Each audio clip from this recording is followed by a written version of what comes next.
Muito bem, este é Conexão Futura ao vivo aqui pelo canal Futura. Bom, e a cada ano no Brasil, 600 mil pessoas são registradas apenas pela mãe, sem o nome do pai, segundo o levantamento do IBGE, o Instituto Brasileiro de Geografia e Estatística. Estima-se que em todo o país, 6 milhões de brasileiros não têm paternidade reconhecida. Por lei, toda criança tem direito a receber o nome do pai e da mãe e de ter seu sustento e alimentação fornecidos pelos responsáveis. Em 2012, o Conselho Nacional de Justiça definiu um conjunto de regras para facilitar o reconhecimento de paternidade no Brasil. As mães com filhos que não possuem o nome do pai na certidão de nascimento podem recorrer a qualquer cartório de registro civil do país para dar entrada no pedido de reconhecimento de paternidade. Então, no programa de hoje, vamos discutir o que muda com essas medidas e por que ainda é tão grande o número de brasileiros que não são reconhecidos pelos pais. Bom, para esta conversa, a gente recebe aqui no estúdio a Marli Márcia Silva, que é fundadora da Associação Pernambucana das Mães Solteiras. E também com a gente, a advogada Tatiana Andrade. E você em casa, como sempre, também é nosso convidado, então aproveite para tirar suas dúvidas, participe da conversa mandando mensagens, comentários e opiniões para o Twitter do canal Futura ou para o nosso perfil no Facebook, ou ainda ligue para a gente no telefone 0 operadora 21 3523 4098. Bom, primeiramente, obrigado às duas pela presença, bem-vindas, boa tarde. Boa tarde. Muito bom. Quero contar para você em casa que o programa Sala de Notícias de hoje, Promessas Partidas, conta a história da Associação Pernambucana das Mães Solteiras, a APEMAS, aqui no estúdio representada pela Marli. Então a gente vai ver um trechinho agora. Meu nome é Marli Márcia, eu sou fundadora e presidente da Associação Pernambucana das Mães Solteiras. A associação é fruto das minhas experiências. Eu sou mãe solteira e, como sempre digo, sou mãe solteira com muito orgulho. A gente não quer ser vítima, mas nós também não somos vilãs dessa história. A gente não quer ter a posição de dama, mas também não somos prostitutas, como a maioria dos homens dizem. Porque não querem assumir seus filhos, alegam que a gente se envolveu com metade da população. Paternidade é direito, é cidadania, todos têm um pai e é direito do filho, não é nosso. Muito bem. Esse depoimento tocante da Marli foi gravado em 2008 ou 2009, né, Marli? É 2008. 2008. Conta um pouquinho pra gente sua experiência pessoal, por que você decidiu fundar uma associação para mães solteiras, Marli? Eu, aos 29 anos, eu não queria ter filhos, né? Aí conheci um cidadão, né, o pai do meu filho, e ele incutiu na minha mente a importância de ser mãe, de passar pela maternidade. E aí a gente conversou, na realidade, nossa relação era mais amigo do que namorado. Mas, enfim, a gente, né, trabalhou e tivemos nosso filho. Com uma semana que meu filho nasceu, o pai dele me abandonou. E eu fui expulsa de casa. E meus amigos foram todos embora. E na época, eu tinha uma vida economicamente muito tranquila. Era empresária, microempresária. E de repente eu vi o meu mundo desabar. E comecei a ver o perfil das mulheres que eram abandonadas pelos pais dos seus filhos. E assim, uma vida difícil, muitos filhos, e comecei a buscar as mulheres. Meu filho nasceu em agosto de 91, em janeiro de 92, já existia a Associação Pernambucana das Mães Solteiras. No começo eu não sabia o que era que eu queria, mas sabia que tinha que fazer alguma coisa. E aí, conversando com as meninas, a gente identificou que a maioria dos nossos filhos não tinha o nome do pai na certidão de nascimento. E elas também não queriam que o pai reconhecesse a paternidade dos seus filhos, alegando, como eu também, na época, dizia que ele ia sujar a certidão de nascimento do meu filho com o nome dele. Mas paternidade não é direito da mãe, é direito do filho. E a gente teve muitas reuniões para que a gente chegasse onde nós chegamos até hoje. A associação existe há 20 anos. Já foram várias conquistas, que a gente vai falar daqui a pouquinho mais. Eu quero ouvir da Tatiana essa questão que a Marli aponta, que muitas vezes a mãe tem resistência também em colocar o nome do pai no registro do filho. Por quê, Tatiana? Existe um misticismo no sentido de que a mulher é, nesse ponto, independente, bem resolvida, e ela dá conta de criar o filho sozinha. E, na verdade, é como a Marli falou, é um direito da criança. A Lei de Registros Públicos define a necessidade da filiação, a pertinência da filiação do nome dos pais no registro da criança. A Constituição assegura isso. O Estatuto da Criança e do Adolescente traz a importância do crescimento e desenvolvimento dessa criança numa família estruturada, numa família equilibrada. Por quê? Você tem que pensar sempre no bem-estar dessa criança, desse adolescente. Então, a pertinência de você ter essa criança com o nome, carregando o nome do pai, ela ela se volta para essas questões. Você cumprir preceitos legais e você dá cidadania, dá dignidade para essa criança. É uma pessoa em desenvolvimento, ela precisa dessa proteção. Muito bem, bom, a associação promove reencontros e faz a mediação entre pais, mães e filhos. A gente vai assistir agora um outro trecho, vamos ver. Tem aquela esperança ainda de que o pai dele vai chegar, que o pai dele vai levar ele para o campo. Né? Ele vê o pai passando aqui no domingo pela manhã, quando volta do campo. As pessoas sempre perguntam, e o pai? E o pai dele? Mora só tu e ele, só tem ele, né? E o pai dele? Sempre vem, e o pai dele? Essa pergunta. Você conhece seu pai?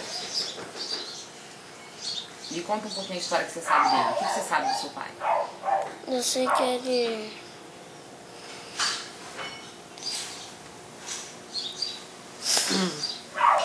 Fala. No dia eu cheguei a pedir a bênção, mas nada.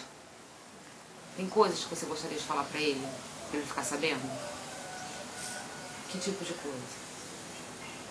Que ele devia ajudar a mãe. Bom, é um depoimento tocante. O programa na íntegra, esse Sala de Notícias Promessas Partidas, será exibido hoje às 9 horas da noite aqui no canal Futura. Marli, assim como a história da Ruth, que a gente viu, a gente chega a ficar emocionado assistindo, né? O menino tão jovem, com uma situação tão triste como essa. Conta um pouquinho essa história. Você chegou a fazer uma reunião de conciliação entre o pai, a mãe e o filho. O que aconteceu a partir dali? Porque antes da Associação das Mães Solteiras ingressar com ação em juízo para que o pai assuma a criança, a gente chama os pais, a gente convida, uma carta convite. E aí ele ficou tão sensibilizado com essa questão, porque essa criança adoeceu, porque ele marcou para passear com o filho e não foi. Isso me deixou muito preocupada. Aí entrei em contato com esse pai, ele foi e disse, não, eu vou assumir, é meu filho, eu tenho certeza disso, e não resolveu até hoje. Não é? Então a gente percebe também que a justiça ela é muito morosa. Não é tão simples a gente ingressar com ação hoje e resolve daqui a um mês. Antigamente não existia DNA, não existia nada, e levava 10 anos. Então, nesse período, a criança fica distante não só do pai, mas da família paterna. Família é boa em qualquer tempo, todo mundo quer ter um pai. Ninguém quer dar pai para ninguém, todos têm um pai. E os homens, muitas vezes, eles não se sentem, eles pensam que não faz falta aos filhos, mas faz, dói, a ausência paterna causa sofrimento, angústia. Então, a gente percebe essa criança e tantos outros que passam pela associação e têm vergonha de se documentar só com o nome da mãe. Todo mundo tem um pai. E os homens é bom que eles comecem a refletir sobre essa importância paterna, porque eles acham que a mulher, o perfil das mães solteiras é mulher negra, pobre, mais de um filho de pais diferentes, baixo grau de escolaridade e, consequentemente, baixo poder aquisitivo. A situação das mães solteiras é gravíssima e precisa de um olhar diferenciado para elas e para os seus filhos, apesar de tantas leis, inclusive o Estatuto da Criança e do Adolescente, mas não protege as crianças dessa negação paterna. Como no caso mostrado no programa, não é o caso de que o pai simplesmente abandonou, nunca mais apareceu, né? Teve contato, né? Houve um resgate, uma tentativa de um resgate, de aproximação, e mesmo assim o pai não se sensibilizou. Isso já faz o quê? 4, 5 anos que aconteceu essa gravação. E eles moram na mesma rua. Quer dizer, o filho vê o pai passando todos os dias, pede a bênção a ele e ele nem responde. É para torturar uma criança dessa, não é? E mesmo assim ele não perdeu o afeto, o carinho e o respeito pelo pai. A gente tem conseguido resolver muitas paternidades, mas todas elas são muito sofridas, infelizmente. Tatiana, essa questão que a Marli aponta da morosidade e da justiça, né? O ano passado o CNJ determinou que as mães podem buscar em qualquer cartório. Isso. Fala um pouquinho pra gente o que mudou a partir dali. A ideia é você dar celeridade, só que é uma celeridade que ela não é tão eficiente. Nós temos questões burocráticas, nós temos regras processuais que precisam ser cumpridas. Você não pode simplesmente suprir fase de processo, buscando acelerar, porque sai no atropelo e sai errado e tem que refazer tudo depois. Agora, o CNJ, por meio do provimento 12, depois no provimento 16, ele veio instituir a possibilidade do reconhecimento voluntário. Né? É o projeto Pai Presente, e isso acabou se desencadeando por conta do censo escolar. Foi constatado um índice altíssimo de crianças que não tinham o nome do pai na certidão de nascimento. E a partir daí a ideia qual foi? Proporcionar isso de forma voluntária. A forma compulsória, a adoção das medidas, ações de reconhecimento, investigação de paternidade e tudo mais, permanece. Quando que ela é adotada? Quando há resistência. Quando não há essa resistência, o pai voluntariamente reconhece a existência daquele filho, isso é feito no cartório de registro civil, é uma coisa extremamente simples e rápida.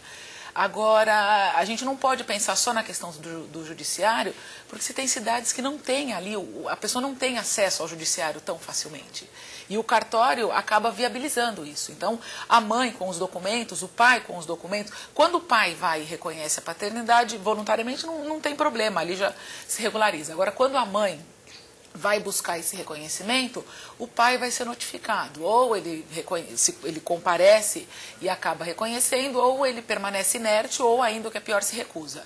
E aí, diante dessa inércia ou diante dessa recusa, é que o cartório acaba comunicando o juiz oficia, o Ministério Público encaminha a cópia daquilo para o Ministério Público ou para a Defensoria onde existe, para adoção das medidas, ações e coisa e tal. Só que a gente acaba de novo esbarrando na questão da morosidade. E aí é uma questão, por mais que haja esforços para resolver, não é tão simples assim.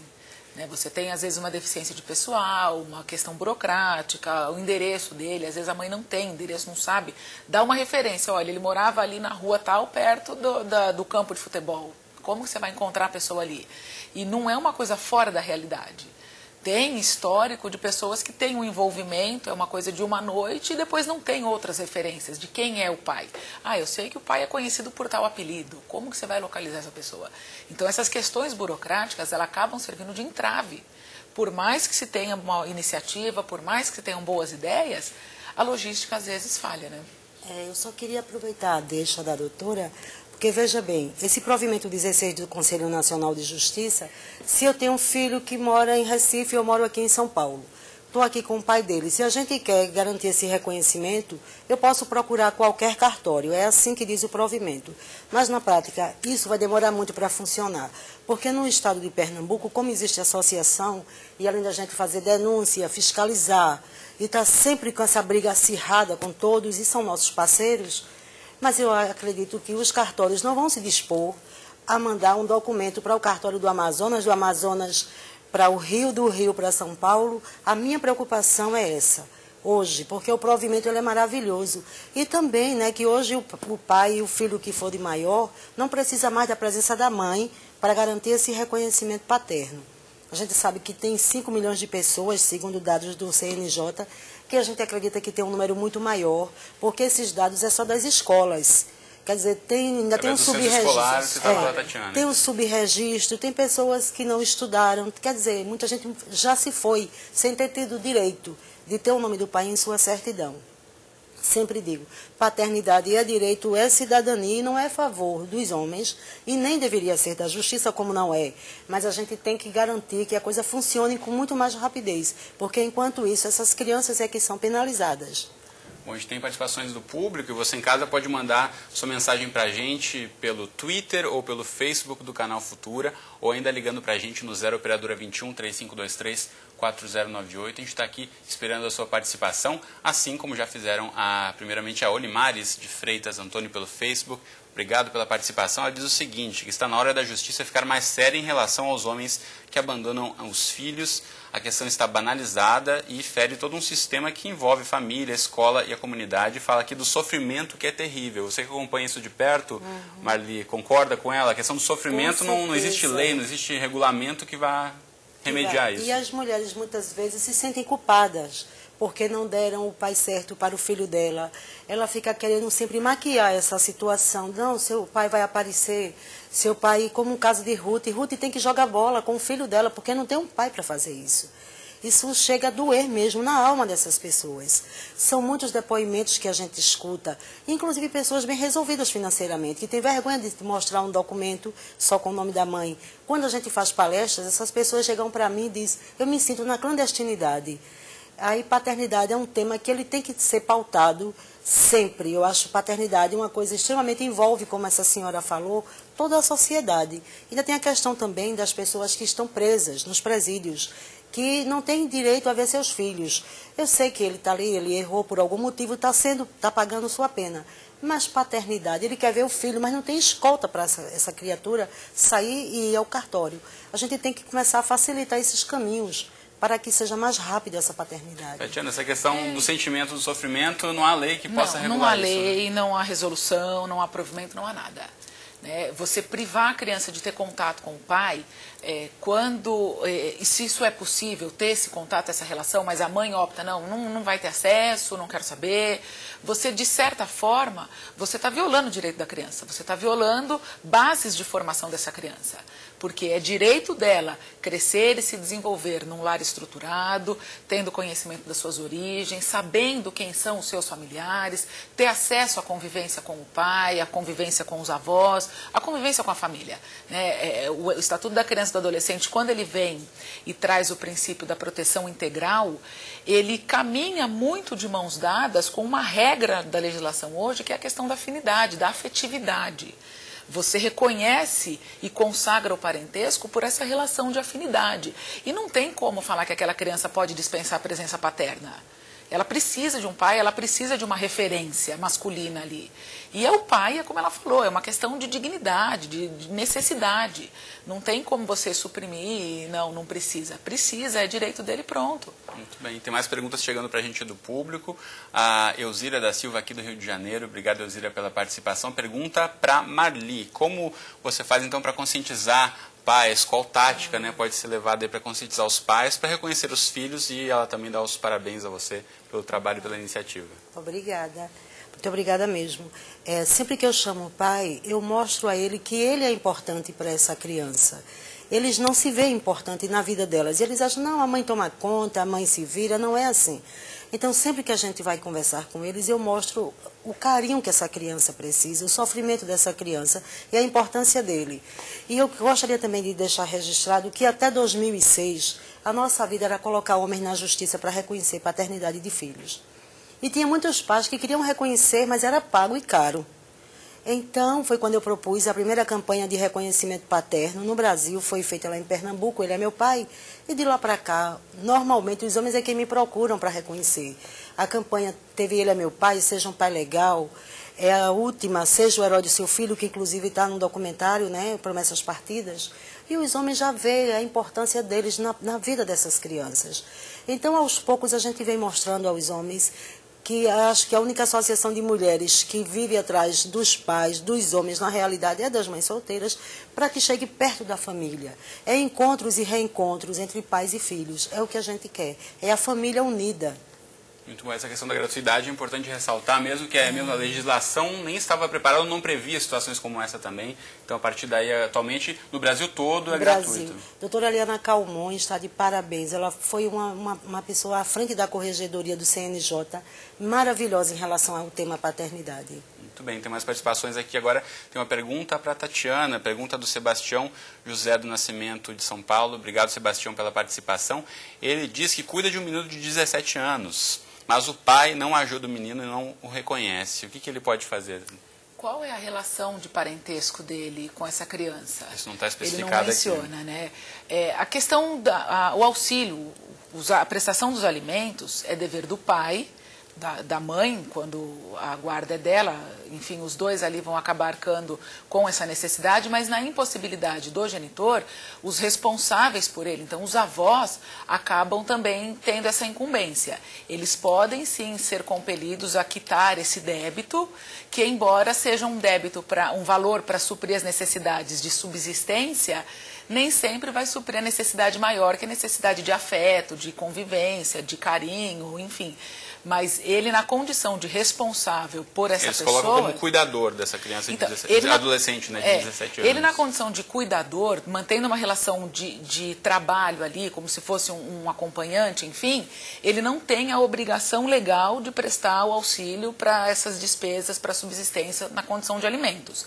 Cabe isso ao pai, à mãe, na ausência, na falta deles, aos avós, aos representantes. No caso aqui, ele coloca, na verdade, que o pai não ajuda, ou seja, o pai tem o reconhecimento dessa situação, mas não valida isso, permanece não ajuda. Inerte. Como ele pode buscar ajuda nesse no caso do pai, assim reconhecido, o pai, já definida a questão dos alimentos, existe inclusive um crime de abandono material. né? Ele deixa de prestar o auxílio para promover a subsistência, deixa de quitar valores para promover o quê? As necessidades básicas, alimentação, saúde, vestuário e tal. Então aí existe um crime também praticado pelo pai, o que não impede a cobrança pelo detentor da guarda, por quem está ali na condição de responsável, de ingressar na vara da família para poder discutir o valor de alimentos. Muito bem. Diga lá, Maria. É uma outra coisa, os alimentos é outro problema que as mulheres enfrentam. Porque até para ela, a gente não quer homem preso, a gente quer os homens soltos, livres, trabalhando e cuidando dos seus filhos. Mas é um processo terrível. A gente não ingressa com ação hoje de pensão de alimentos para receber daqui a um mês. Tem processo que dura 2, 3 anos. É um absurdo. E dizer sempre para as mães, quando você ingressar com ação, não abra mão de visitar o fórum, de ir lá na vara de família, de ver o seu processo. Porque se você não correr atrás, o advogado público ele não tem como fazer isso de todas as pessoas que ingressam com ação. Eu, semanalmente, eu vou no fórum com as mães. Vou para acompanhar todo o processo, cobrar do juiz, cobrar do defensor, tem que ficar em cima. O processo só ele não anda e, mais uma vez, a criança é quem sofre com essa história. Muito bem, mais participações do público chegando. O Aloísio Falcão Barreto, aqui do Rio de Janeiro. Obrigado, Aloísio. Ele pergunta se pode uma mulher entrar com processo quase 50 anos após a morte do seu pai pedindo reconhecimento de paternidade. É imprescritível o reconhecimento, né? Então ela pode ingressar com a ação. É uma condição essencial para a pessoa.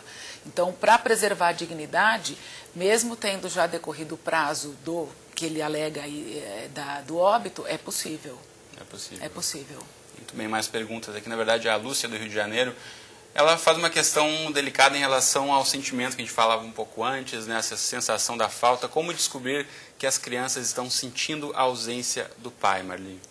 Como descobrir? A criança, ele sempre pergunta pelo pai. Dia dos Pais é um dia onde eles sofrem muito, porque ele queria ter o pai por perto.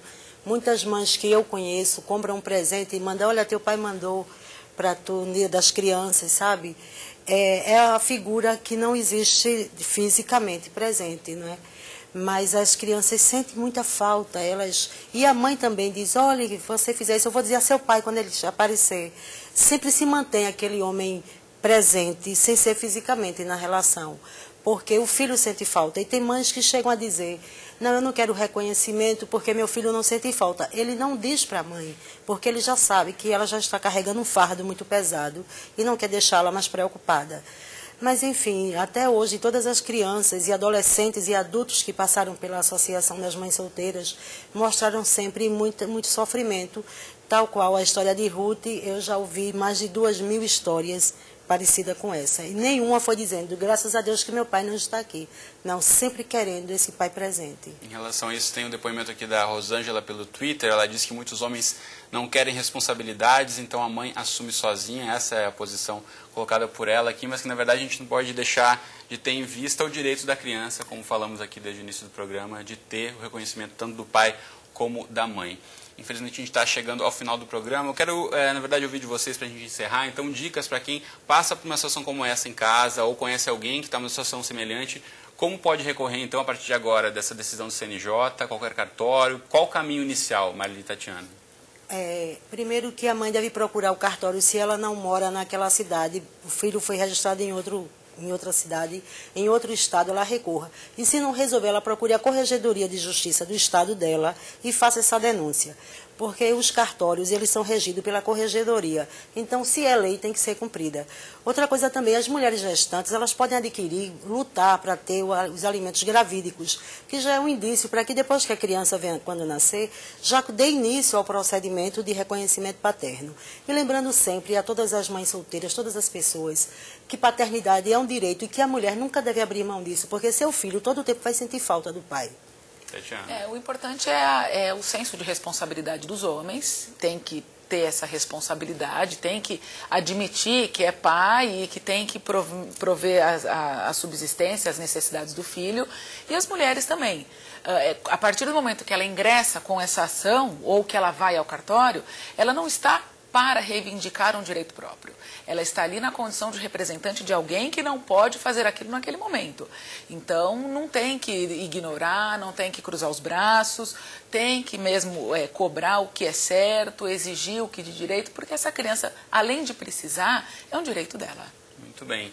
Mais sobre essa discussão sobre reconhecimento da paternidade, então, hoje, a partir das 9 horas da noite, no Sala de Notícias, Promessas Partidas. Quero agradecer a Marli e a Tatiana, então, pela presença aqui no estúdio hoje. Obrigado. Obrigada também. Muito bom. Você em casa, obrigado pela companhia. A gente volta a se encontrar na segunda-feira, ao vivo, às 2h30 da tarde, mais uma Conexão Futura. Então, um excelente final de semana para você e eu espero você na segunda-feira. Até lá.